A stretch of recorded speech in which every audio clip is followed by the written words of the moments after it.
কিয়ামতের ময়দানে তোমাদের সন্তান আছে, তোমাদের সন্তান তোমাদের কোনো উপকার করতে পারবে না। কথাটা তবে তবে ইল্লা মান আতাল্লাহ বিকলবিন সালিম, পরিষ্কার পরিচ্ছন্ন বিশুদ্ধ পবিত্র একখানা কলব নিয়ে হাজির হতে পারবে, এই মানুষটা জান্নাতে পেয়ে যাবে। আবার কিভাবে বুঝবেন আমার কলব ঠিক আছে? দেখবেন আদান সুন্দর করে মনটা সফর করে, করেন কি আপনাদের কার করে হাত জোগাড় করে?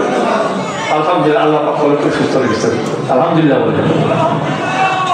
রমজান আসার আগেই ব্যস্ত হয়ে পড়ে, কবে চাঁদ দেখবো, কবে সেহরি খাবো,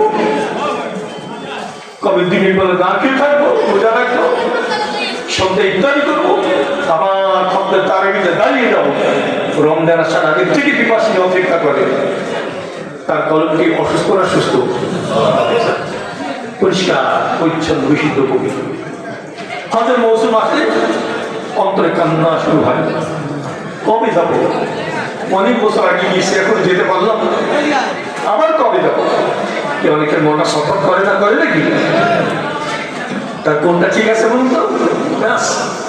বুঝবেন কলম ঠিক আছে।